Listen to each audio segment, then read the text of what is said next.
பண்ற அப்படின்னு ஒருத்தன் கேட்கிறான். என் தலைவன் எப்போ ஆகுறானோ அப்பதானே நீங்க ஒரு வீடியோ வருது. என்ன சார் என்னதான் கதை? What is happening in your life? Can you please tell us?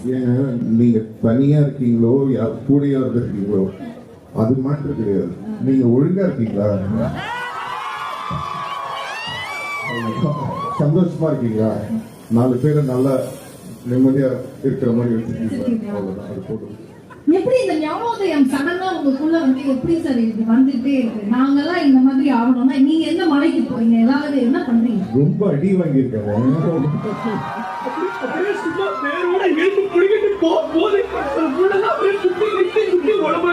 அதான் அடி இழந்தது அந்த மாதிரி. அதனாலதான் வந்து சார் இந்த மாதிரி ஃபீல் பண்றாரு. நல்லா இருக்கு சார், எனக்கு பிடிச்சிருக்கு.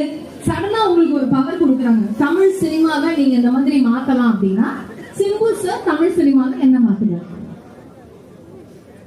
தமிழ் சினிமால ஒரு விஷயம் ஏதோ ஒண்ணு மாத்தலாம் அப்படின்னா நீங்க என்ன அந்த பவர் உங்ககிட்ட இருந்துச்சுன்னா நீங்க என்ன மாத்துவீங்க? தமிழ் சினிமாவை நம்ம மாத்துறதுக்கு ஒண்ணும் இல்ல, அந்த சினிமா உள்ள சில குர்மா பண்றாங்கல்ல அதெல்லாம் மாத்துறோம். அந்த குர்மாவை கொஞ்சம் தாளிச்சு ஒரு மாதிரி நம்ம இது பண்றோம். Right sir, okay.